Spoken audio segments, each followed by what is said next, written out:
This program contains adult content. Is there a God? Big atheist. Really? What, am I an idiot? Come on. That yes, it would be nice if you could throw your sins and your responsibilities on someone else. But it's not true. It looks like far-left lunacy. I don't believe that it's true that religion is moral or ethical. You don't need to follow anybody! It's not human intelligence! If someone doesn't value logical consistency, what logical argument are you going to give them that will demonstrate that they should? Hello and welcome to the Godless Rebelution. Today is Wednesday, November, not 1st. Where did No, it's not November. It's not even November. Gosh, it's not even October. Totally fucked this up. This is traveling, Dan. This is how aware I am of dates and seasons and stuff lately. Jesus Christ. I went with November. We have 2 nights where it drops down in the 40s and all of a sudden it's November. Dude, it's been so nice. Oh, dude, yeah. Oh, yeah, here it's been getting down, like, seriously into the 40s. It's been very nice. It was 52 this morning, and I've been going for, like, walks. So good. Okay, so this is, my name is Dan Ellis. Hello, everybody. This is episode. Oh, I thought we were going to start from the top on that one. I thought this was no, we just go with it. Today is September 22nd. We're gonna do it. We're just gonna roll. We'll do it live. God damn it. So I'm Dan Ellis. This is episode 351 of the Godless Rebelution podcast. Today is actually Wednesday, September 22nd. This is episode 351. I'm joined by Mr. Taylor Grin. Hey. And Mr. Ryan Duffy. You betcha. Ooh wee! What have you guys been up to? Pain. Well, so much pain. Yeah. You weren't with us last week. What happened, man? Oh, dude, I was working out because I'm strong. No, I was working out, and I'm pretty sure that when I was doing some glute bridges, that I just went a couple of reps further than I should have, engaged my back instead of my butt, and strained previously injured part of my back, and it was bad. It was my back was S-shaped on both axes. So yeah, glute bridges, is that any relation to bow bridges? I don't know what bow bridges are. What? A glute bridge is where you're like you're sitting on your butt, your knees are kind of like up so that your heels are almost touching your butt, like not quite there. And then you're leaning up against some sort of like box with like a plank against it. So you can form kind of a seesaw. And then you've got like a barbell kind of in the crease of your hips. And you just thrust upward, using your butt muscles, as part of the activation, basically humping the air with the, barbell.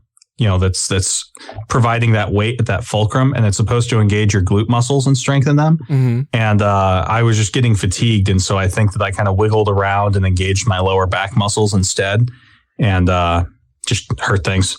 No, it's banjo. I'm sorry, man. All right, how's it feeling now?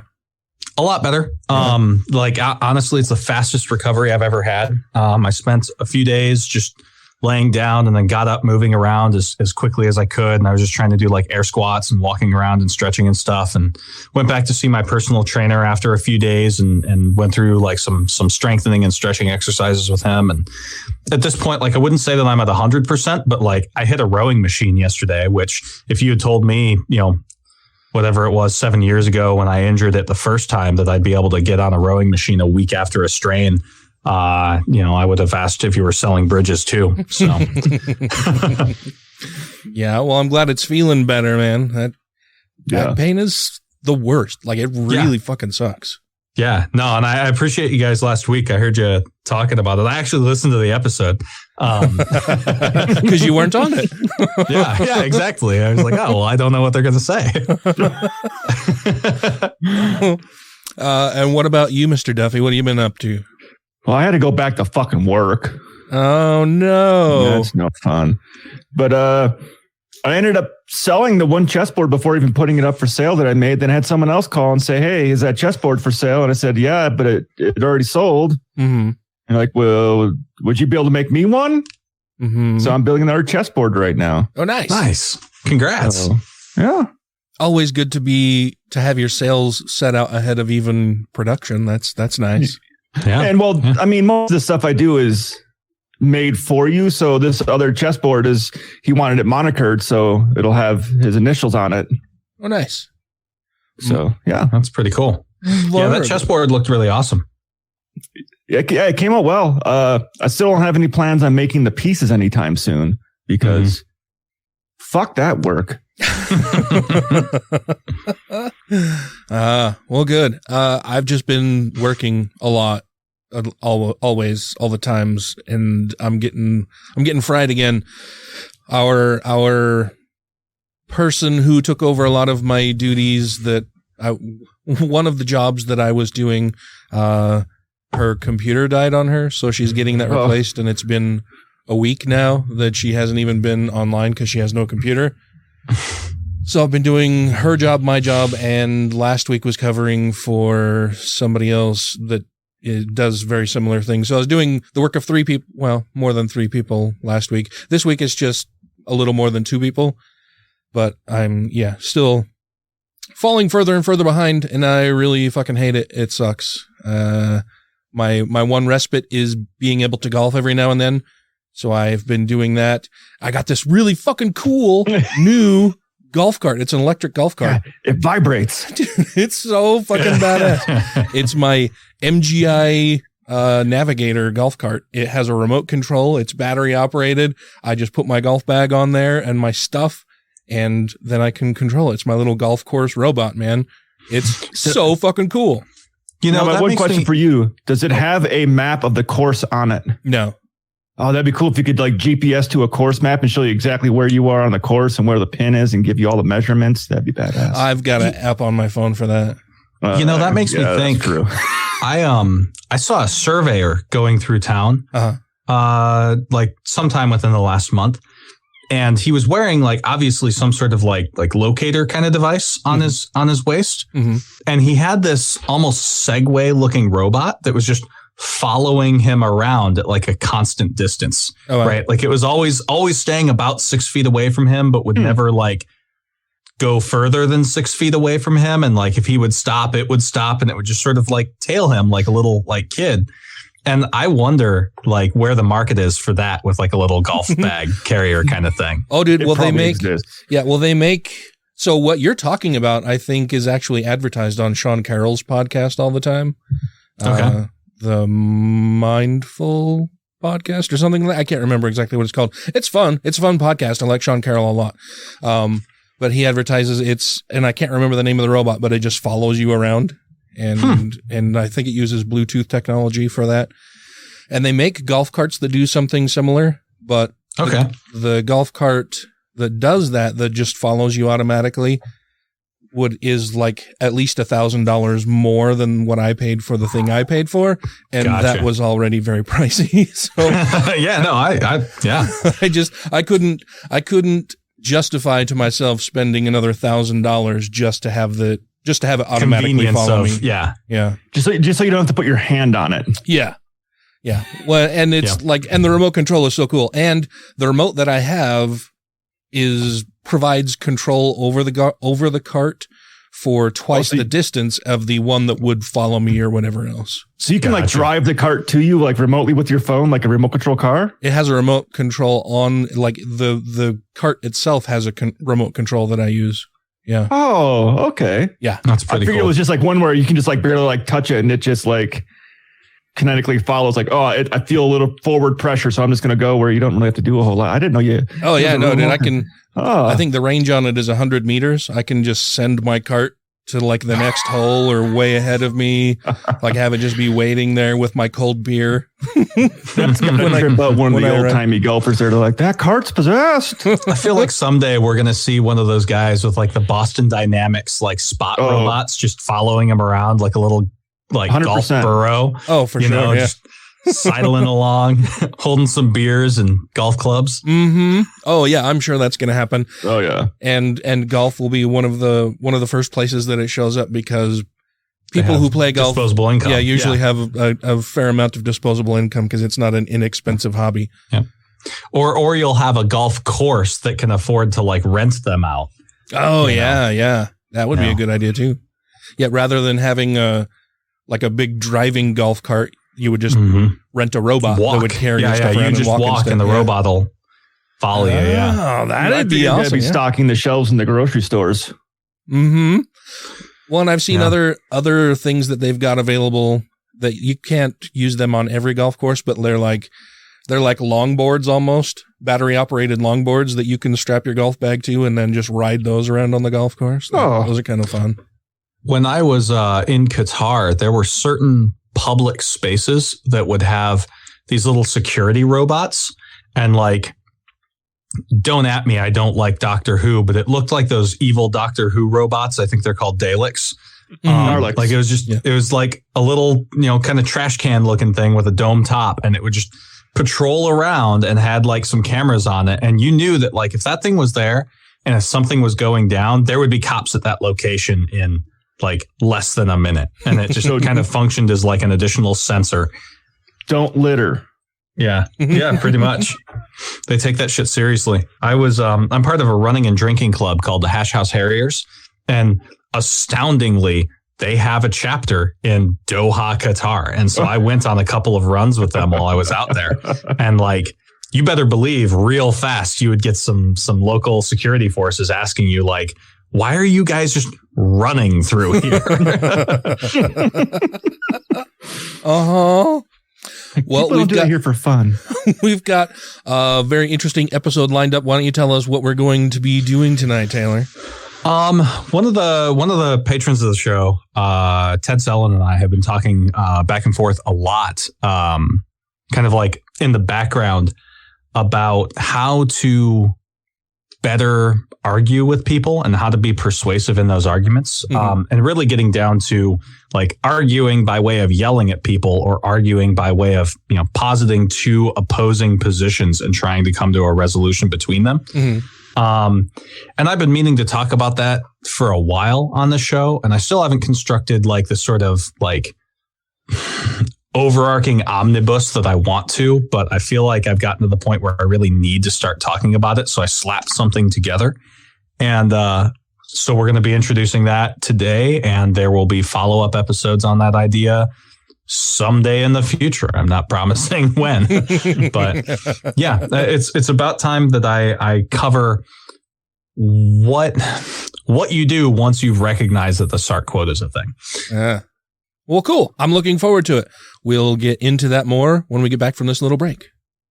Hello, everyone. This is Natasha Helfer. I'm a clinical licensed marriage and family therapist and a certified asect sex therapist. And I guess I've had the recent experience of getting what I'm lovingly calling sex communicated from my Mormon religion. I'm also the author of the Mormon Therapist blog. I run the Mormon Sex Info and Mormon Mental Health podcasts. You can find pretty much almost all of my information on natashahelfer.com. And you're listening to the Godless Rebelution. And as it is such, so also as such. And welcome to And as it is such, so also as such is it unto you. Excuse me, Father Marsala, I hate to interrupt, but I am so excited today. My lovely Anne, she's my daughter, and she's getting married to this good man. Well, and as it is such, so also as such is it unto you, young man. You got it. Unto you as well, dear Heavenly Fathers. Well, we have a really great show today surrounding the scripture. We have an announcement to make. I have an announcement to make. At our wedding, I will be performing one of my famous magical illusions. That once your eyes have beholden it, you will put no God before me because of its spectacularity. Thank you to everybody who has rated the show on iTunes and Stitcher and are following us on YouTube, Twitter, and Facebook. And to all our Patreon patrons, you make the show possible. And welcome back. Thanks for covering for me, guys. Last week I was a hot mess.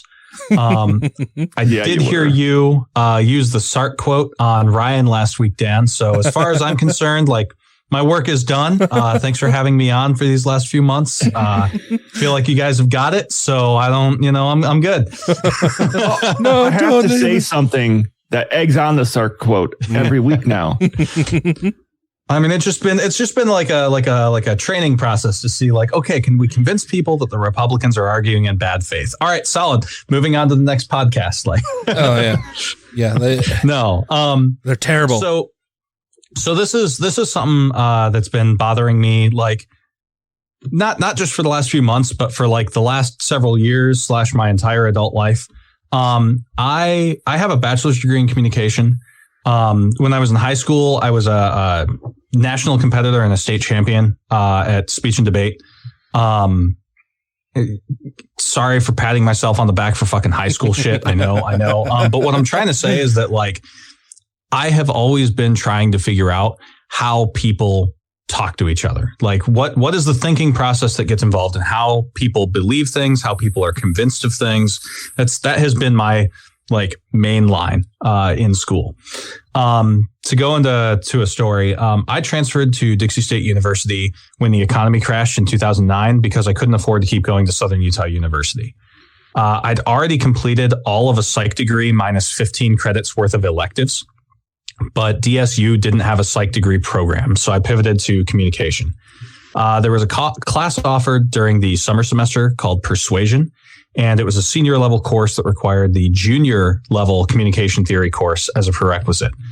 I didn't have that, but I wanted to convince the professor to let me in, saying that like basically my psych theory courses gave me the right foundation to be able to do the course without failing. So I was sitting in the empty like teacher offices because it's the middle of the summer. It's like July. There are no fucking teachers in that room. Mm-hmm. And I'm just sitting there playing around with a new iPad. This was the year that iPads were a thing. So I was one of the first people to have one. And the professor walks in and he's like, "Hey, I've been looking to buy one of those. Talk to me about it." And I was like, "Hey man, like it's great. Like I can do typing on it. It stores as PDFs all of my textbooks. I can watch lectures on video, yada, yada, yada." I'm like, "Hey, it's a fantastic like one-stop shop for students. And now I don't have to carry around a backpack. I carry around this." And he's like, "All right, cool. I've been thinking about getting one, but they're brand new. So I wanted like somebody to talk to me about it before I pull the trigger. I'm probably going to get one." And he says to me, "Why the hell are you here? It's the summer." And I said, "Well, here's the deal. I need to meet up with this professor, Eric Young, because I want to get into his persuasion course." And he looks at me, blinks a couple times, and he says, "Well, you're in." You persuaded me to buy an iPad. Yeah, exactly. So, so that was the professor? That was the professor for the persuasion course. Oh, nice. Yeah. And that's how I met the most important professor in my academic career and probably the man I respect the most in the world. Oh, nice. Yeah. He's a great guy. I took literally every communication class that he offered, as well as a few more in the program that he didn't teach, but I had to take.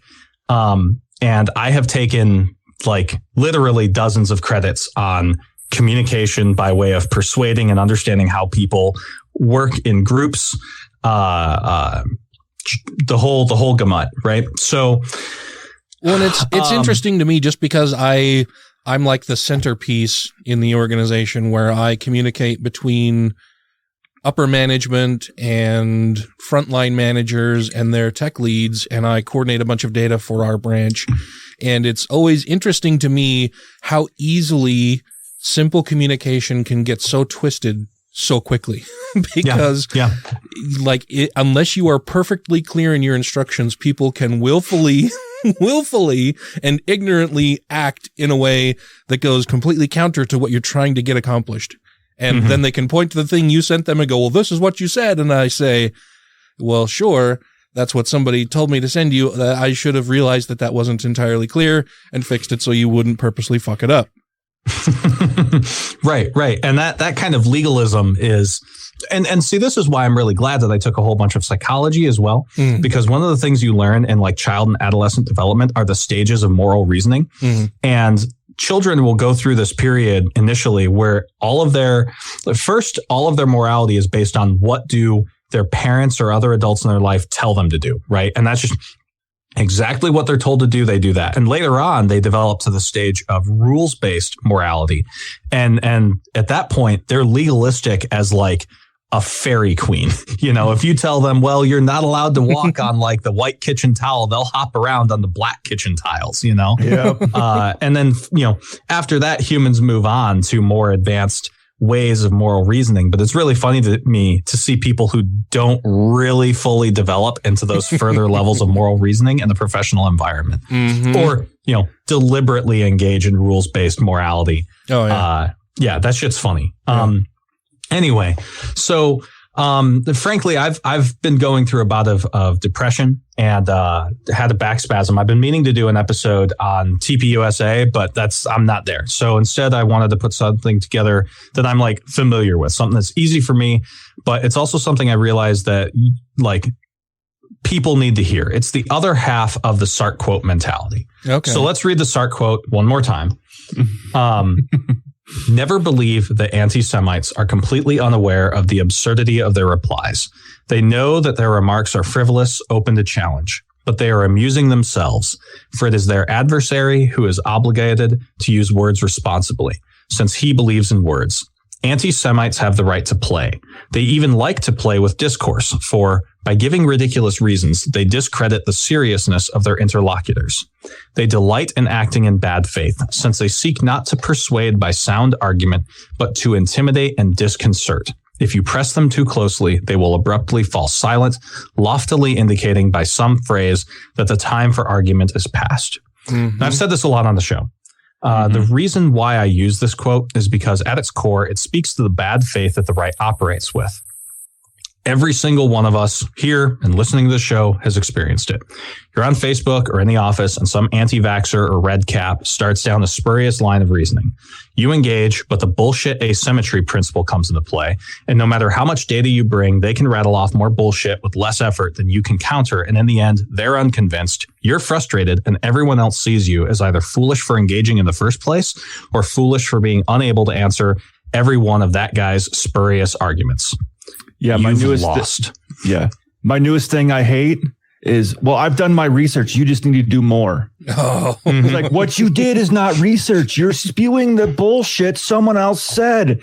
Yep. Like everyone in this conversation has told you how that is fucking false. You're just regurgitating talking points that somebody else gave you that sound smarter than you are. Yep. And you believe those talking points, even though you can't back it up one iota. Yeah. So don't engage, right? If you can't convince a red cap, why engage with them? Well, for one, if the rhetoric goes unchallenged, it'll start to sink in. Research shows that repetition creates believability. So seeing an argument repeatedly made and unchallenged makes onlookers slowly start to take that position for granted, no matter how absurd the argument looks. That's the fundamental reason why things like the big lie or the fire hose of falsehoods models of propaganda work. Brute force repetition. Wasn't it Bush who said, basically, you just keep saying the same thing until everybody believes it? Same with Goebbels. Yeah. But the only problem with that now is whenever I keep hearing that stuff, you know, you argue with a few people once in a while on it. You try to show them their faults. When nobody believes it, you just start going, fuck you. That's a fucking lie. Shut the fuck up. And that doesn't go anywhere. I'm going to smash you now. What I'm hoping to do today is to introduce some like better ways to deal with that problem. So that Dan doesn't get banned from Facebook for calling somebody a knuckle dragging fuckstick. I hope so. Yes. We should minimize the times that we call people knuckle dragging fucksticks. Oh, damn it. All right. So communication studies, aside from being a, nice easy A degree if you're in the sports department, is also a serious science for people who put the work in. It has many domains, but there are three that are relevant to what I want to talk about today. There's interpersonal communication, and that deals with models of how we talk to other individuals and how our meaning is conveyed. It deals with verbal and nonverbal, symbolism, signal, noise, subtext, pretext, context, relationships, culture, and so much more. It's a two-way model. You and the other person providing a message to the other person, a signal, noise interfering with that. They receive it, they provide feedback, and then they communicate signal to you. That's what's happening when you debate with somebody one-on-one. Mm-hmm. And then there's mass communication, right? It's got a broadcast model for the most part because primary direction of communication is from one entity communicating to many. But there's feedback from the crowd that finds its way back to the broadcaster. That's what we're doing literally right now. We're making a podcast for you guys, and you guys comment on our Facebook page or text us or whatever. The problem is that it's really hard to persuade people using mass media these days. Red caps get caught in what are called deliberative enclaves because the internet now enables people to like isolate themselves in whatever their special interest groups are. They only communicate with each other and they remove the influence of outgroups. It's hard to breach that bastion. But the model I want to talk about today is group communication, especially small group communication. It's a multipolar model where at any given time, some people are speakers, other are receivers, and simultaneously, some people are listening to the main speaker, but are also receiving nonverbal or verbal communication from other members of the group. What the fuck does that word salad mean, right? Let's think about a meeting, right? The person running the meeting is giving a speech. You're listening, but you're also watching other people in the room. The brown noser is listening intently. The slacker is doodling. Someone next to you whispers, wondering if you want to get lunch at the taco truck that just popped up. You're seeing interest, disinterest, distraction, and more, all of which contributes to noise interfering with the signal of what the speaker is communicating, but also social proof. Mm-hmm. If the rest of the audience is attentive, you will be too. You'll be more convinced by the speaker's point, and you'll acquire the information better. If everyone else is disinterested, you're going to be more likely to be disinterested or discount their argument. Mm-hmm. The same thing goes for debates, and that's why it's important to engage with red caps, even though you can't persuade them. Back when I used to coach high school debate, I would present the students with this scene from a movie, Thank You for Smoking. And I think it's really informative of what I'm going for. So, what happens when you're wrong? Oh, Joey, I'm never wrong. But you can't always be right. Well, if it's your job to be right, then you're never wrong. But what if you are wrong? Okay, let's say that you're defending chocolate and I'm defending vanilla. Now, if I were to say to you, vanilla is the best flavor ice cream, you'd say, no, chocolate is. Exactly. But you can't win that argument. So, I'll ask you. So you think chocolate is the end-all and be-all of ice cream, do you? It's the best ice cream. I wouldn't order any other. Oh, so it's all chocolate for you, is it? Yes, chocolate is all I need. Well, I need more than chocolate. And for that matter, I need more than vanilla.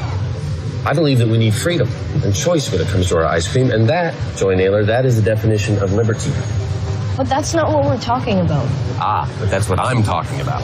But you didn't prove that vanilla is the best. I didn't have to. I proved that you're wrong, and if you're wrong, I'm right. But you still didn't convince me. It's that I'm not after you. I'm after them.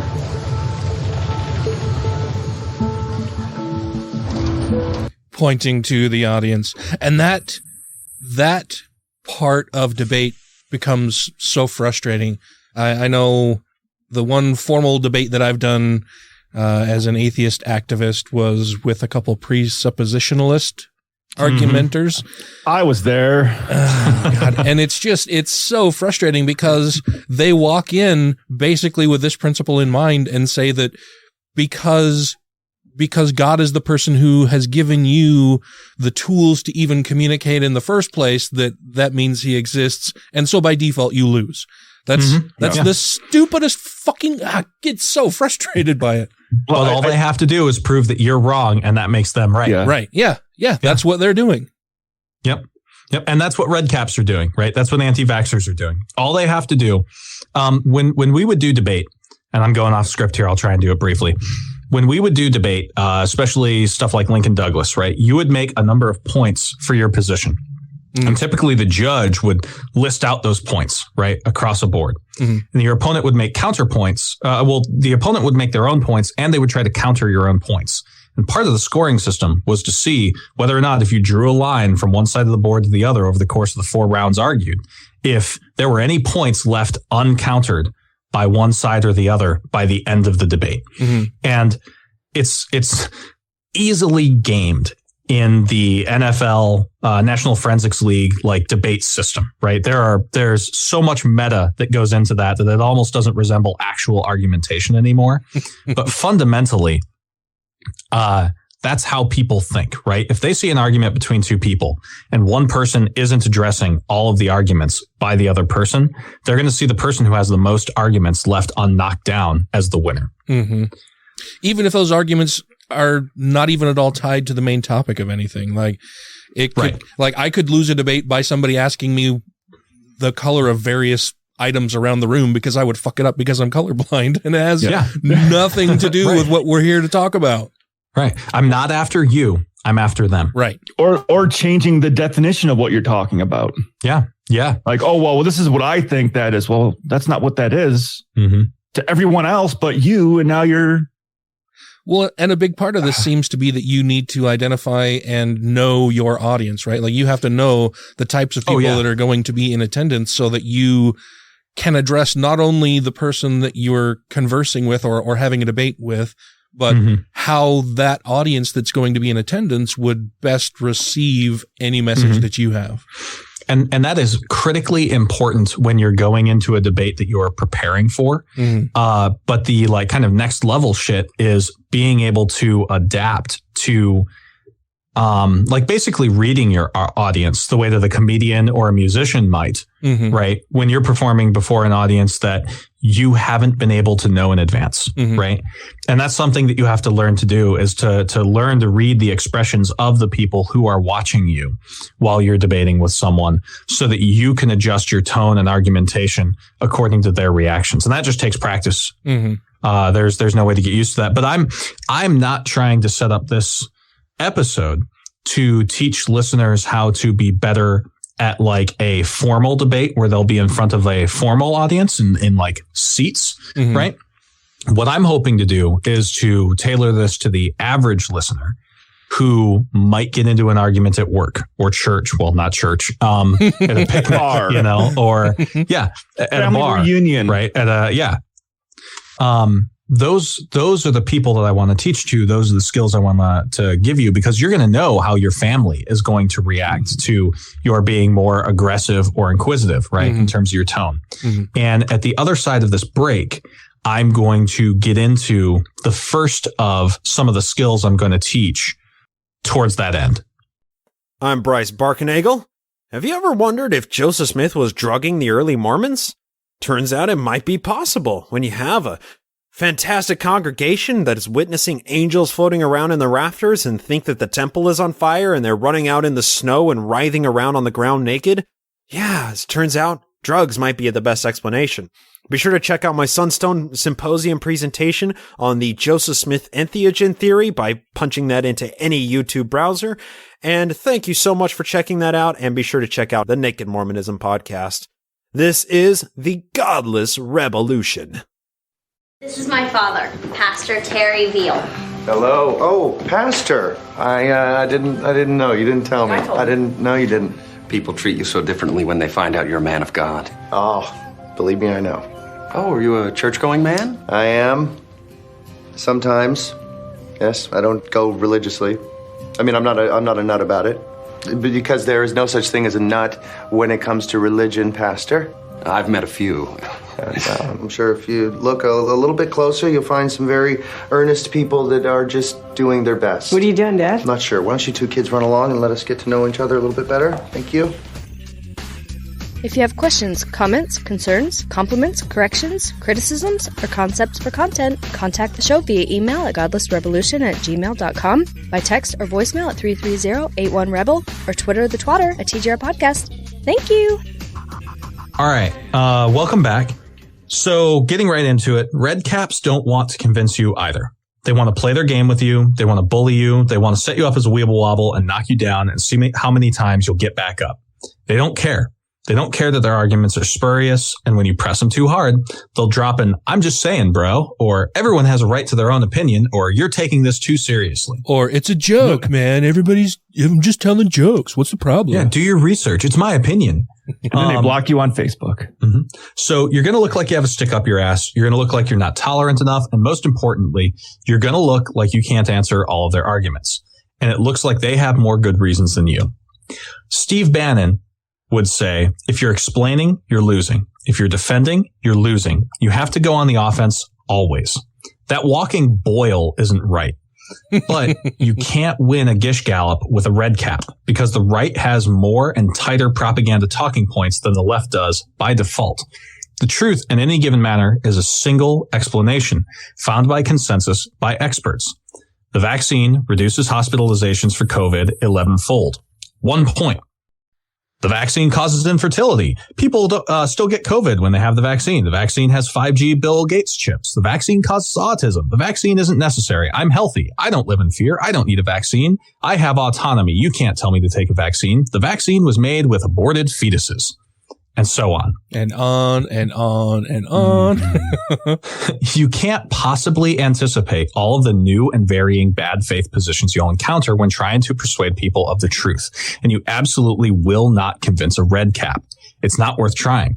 Life is not an Aaron Sorkin film. And I really hate those shows because they convey a false image of how persuasion happens. Never in the history of fucking ever has a liberal given an inspirational speech leading to a conservative accepting their position in a moment of clarity. It takes many, many instances of their worldview being challenged in an indirect way. Mm-hmm. Someday I'll tell the story of how that happened with me. Yes. So when you debate a red cap, you need to assess your situation. Are you in the meat space or cyberspace? Are you one-on-one or is there an audience? In-person arguments are always more impactful because of nonverbal communication, which makes up, according to some assessments, about 70% of real information conveyed. In cyberspace, you're competing with a lot more attention distractors and you don't have the benefit of nonverbal communication. Additionally, you've got an uncaptivated audience. They can come and go. But on the other hand, online, it's easier to call up and present sources and data, unless you have a really good memory when you're arguing in person, and if you can keep a cool head during an actively going discussion. There's a saying, most plans don't survive first contact with the enemy. You can have all the speeches and data and whatever you want prepared, and the red cap is still going to pull out some Breitbart bullshit that you haven't expected. So for today's lesson, we're going to stick to basics. Bottom line, if you get nothing else out of this podcast, right here, make your own positive argument and stick to it. I'm going to say it again. Make your own positive argument, present your position, and stick to that. Do not let them pull you away into some sidetrack bullshit. Well, the vaccine turns frogs gay. There's no data to support that. The data only supports that only 3% of people who are hospitalized right now from COVID are vaccinated. Right, 97% of people with COVID right now are unvaccinated, and even those people who are vaccinated are significantly less to die from that COVID. Well, people are still getting it then, so it's useless. Why take it? Well, obviously it's not useless. You're far less likely to die.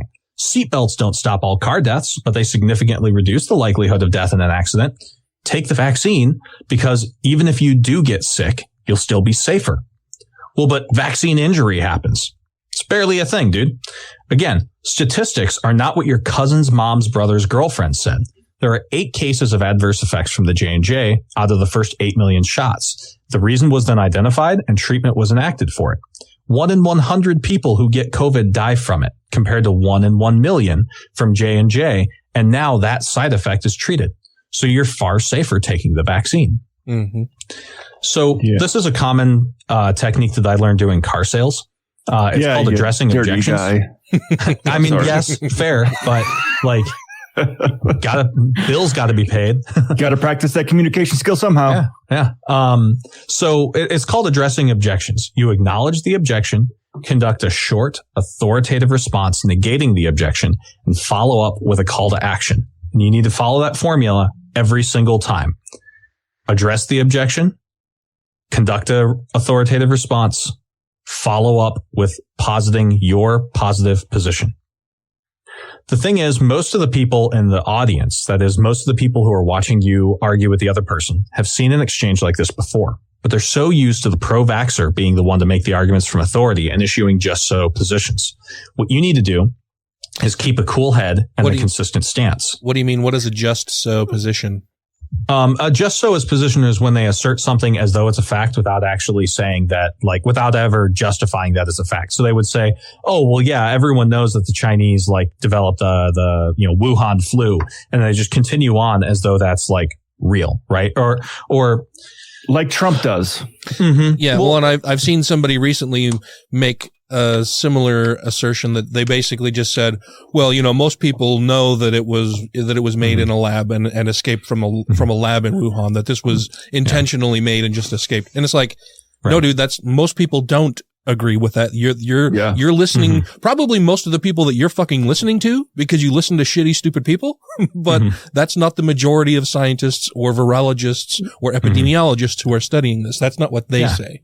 Well, and the example that comes most readily to me is where people take for granted something, right? So it totally off subject, but like, you're a kid in school and the teacher comes up and says to a girl, hey, you need to cover your shoulders. Those spaghetti straps are inappropriate, right?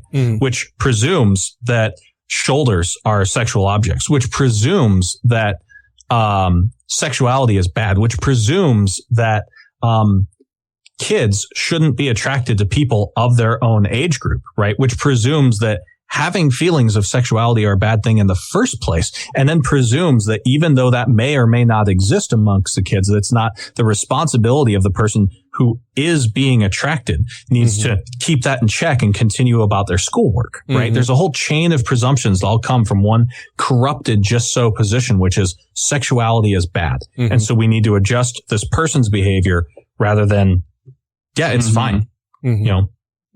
Kids are going to like be kids. So that's a just so position.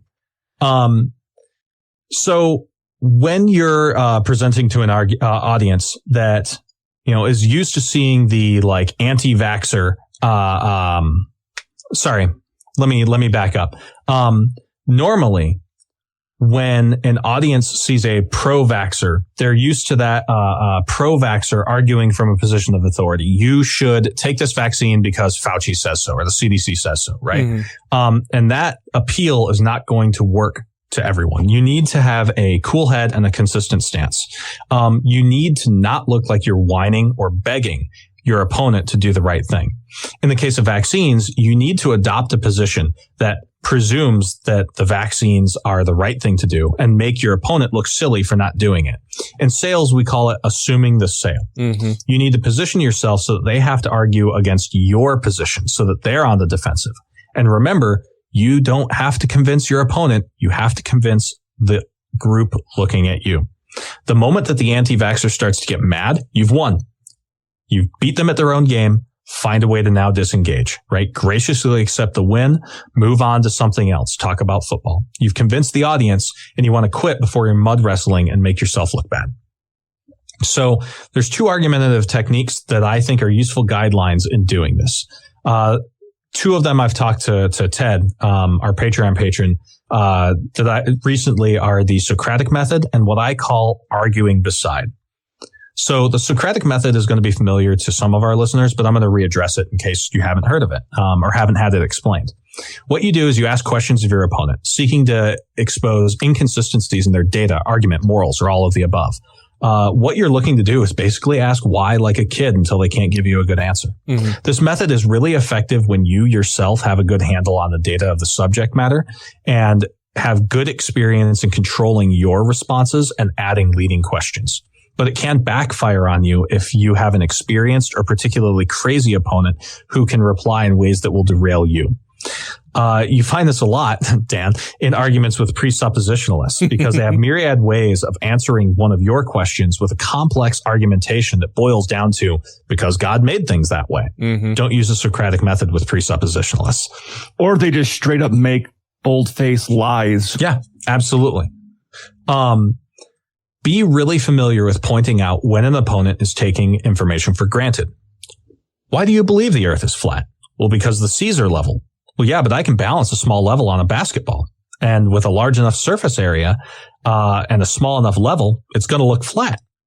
Now, normally, the flat earther is going to assert the sail argument. Normally, the person who believes the earth is properly globe shaped is going to just assert the sail argument. But instead, you ask it as a question. You ask the flat earther, how can you explain if the earth is flat? Why ships disappear on the horizon from the bottom up, just like they would if they're moving over a slope caused by the Earth's curvature. They might retort with some bullshit about lensing, But what you're doing is prompting ever more absurd and unfounded justifications from your opponent rather than letting them control their narrative, which means they can't rely on the surface level, well-polished talking points and instead have to use the convoluted justifications that they have for their absurd positions. It's most effective in one-on-one debates, but it does have some use in persuading onlookers if you can get your opponent maneuvered into sufficiently absurd sounding replies. Mm-hmm. The other method I like is what I call standing beside. I would say that it's maybe less of a method and more of a tone. I'm not really sure the best way to describe it, but imagine this, right? When you're arguing with someone, there's an adversarial tone and stance. Think about your argument. You're squaring off with them, right? Your bodies are facing each other chest to chest. Your shoulders are parallel and you're either making or avoiding eye contact. It's a fighting stance, right? By standing this way, you're engaging in the lizard brain fight or flight. But now imagine that you're standing perpendicular to someone. You both have to turn your heads to talk to each other. Your backs are partially exposed and you're both facing in a common outward direction. I know it sounds like sales pitch bullshit, but it's so much harder for a person to stay in a fight or flight mode when you adjust your body this way. I've literally been able to reposition a person across a room who is insistent on being angry with me. And every few sentences I said, I would sidestep and turn to their side.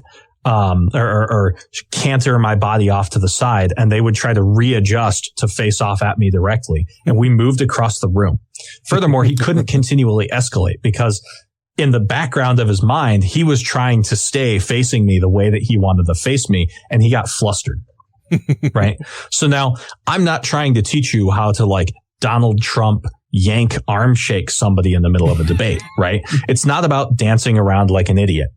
The reason why I call my method the stand beside method is because of the other component. When you're de-escalating an argument, you don't just stand beside the person to unsquare off. You start adopting we language and you overtly assume good faith and great expectations on behalf of your opponent, even if they have neither. Come on, Frank. You and I both know that natural news is a crappy source. I mean, look, yeah, it agrees with you with this point here about vaccines, but they also have an article about how avocado juice adjusts your chakras. We both know that you're smarter than that. Now, Frank, you're fine with the FDA approving the beer that we're drinking so it doesn't make us go blind, but you're not going to trust their data on this particular vaccine? Well, Frank might reply, will you just trust something that they made in a year? Oh, come on, Frank. Dude, you know that it's not like that. You're too smart to think that this is brand new, that they're using tech that's already been in development. You know that each iPhone isn't the, brand new made just this last year. They're building on each phone that came before it. And that's the same way that vaccines are made. You know that. Well, they're just faking the data. They want people to die. Come on, Frank. What possible profit motive could a drug company have for having less patients? Hell, take ivermectin. Pfizer owns it. If Pfizer was smart, they'd encourage people to use it, even if it didn't work. Hell, even if it makes people shit their own intestine linings out, because then they could sell the cure to shitting your intestine linings out. But instead, they're telling people on their website not to take ivermectin for COVID. What ulterior motive is there, Frank? It's hard not to attack them or call them dumb or act, or even to pretend that you're friends with a red cap. But you need to treat them like they're too clever, too savvy to be taken in by bad arguments. Walk them through the better way of thinking, presuming that that's how they must think themselves. To the opponent, you take them off guard because now you're not fighting. You're not yelling at them. And to onlookers, you look gracious and conciliatory. So, yeah. So I was going to say with that we one, is it appropriate? Like I like to do the de-escalation out the front with being like, hey, we both agree on this and this. Oh, and yeah, this, absolutely. And this. Like we have so much in common with this stuff. We both want to have the same outcome, but like we might disagree on how it should happen, but we want the same thing to happen. And that's effective. I think that the preparatory work that you need to do for that though, and again, in car sales, we call this like getting to yes, is where you want them to agree with you on a few other positions first by way of priming. And so you'll say like, hey, you and I both agree that like we need to wear our masks when we're firefighting because some of the chemicals that we're exposed to could give us lung cancer, right? And you trust that mechanism, right? You know that like when we got deployed to the Middle East, we had to take our anthrax vaccines, right? And even though those gave us hella fucking side effects, like we didn't get anthrax, right? And you get Frank to agree with you. Yeah. You know, yes. Yeah, you're right. Yeah, you're right. And then you move on and say, well, come on, dude. Like you and I have been on the same page for all of these things. Do you really think that I'm trying to like bamboozle you? Yeah. Nah, man. Like you and I should be on the same page with this. Well, my newest argument for mask wearing is saying, well, I hate the one people are like, well, you have to wear this mask for this and this for this, and a piece of cloth is going to protect you from this virus. I'm like, well, it protects enough doctors in the hospitals from giving their patient a disease while they got an open wound. Mm-hmm. Like if it's okay for a doctor to wear a mask and not transmit anything from them to the patient while they're doing surgery, I think it's okay for a virus that would be transmitted the same way. Mm-hmm. So yeah, I do think it's the right thing. Yeah. And like the more technical way that you want to do that too is to remind them that it's not like the virus, which is microns wide, but that the virus rides in water the saliva. Yeah. Which they don't care about. But again, that's where the like knowing your facts comes into play. Yeah. And honestly, like the takeaway from this should be more about form than content, right? Like, because you're going to have all kinds of debates, right? You're going to have flat earth debates, vaccine debates, Hunter Biden debates, all of that bullshit, right? They're most likely going to be impromptu. Mm-hmm. Yeah. You're not going to see it coming. So what you need to know is form. And I plan to do more of these to teach more forms over time. I know that this was kind of meandering, and that in the future, I want to put together a little bit more refined segments for these. I'm presently reading a couple of books. One that's about how to talk to science deniers and another one that's about how to talk to conspiracy theorists. But I do need to take the time to actually read them, finish them, and then compare them against my own education and experience and like kind of break down the best practices that they lay out, as well as just textbooks that I've had sitting around the house, and actually put together some, segments from now, for now and then to help you guys out. Mm-hmm. So give us some feedback. Let us know if any of this was useful. Especially let us know if you've done any of this in the wild and tell us how it went. But with all of that being said, I think it's about time to wrap this up and give our thanks to our Patreon subscribers. Definitely. Thank you for that, man. That was some fantastic, very helpful information. I hope so. I hope it was not too convoluted. No, I think you hit on some really specific things that people can do to help in their communications with people when they're trying to convince them of something. And especially knowing that you're not necessarily even trying to convince them. You're trying to convince more the people who are watching silently the conversation that's going on. The lurkers, the people who are sitting in the gallery watching, reading your comments back and forth or listening to you. Yeah. So, just don't go back and listen to the old episode where we had an accidental anti-vaxxer on the show and we pulled a Matt Dillahunty and just hung the fuck up on him. Oh, that's a blast from the past. I could have remained much more calm during that.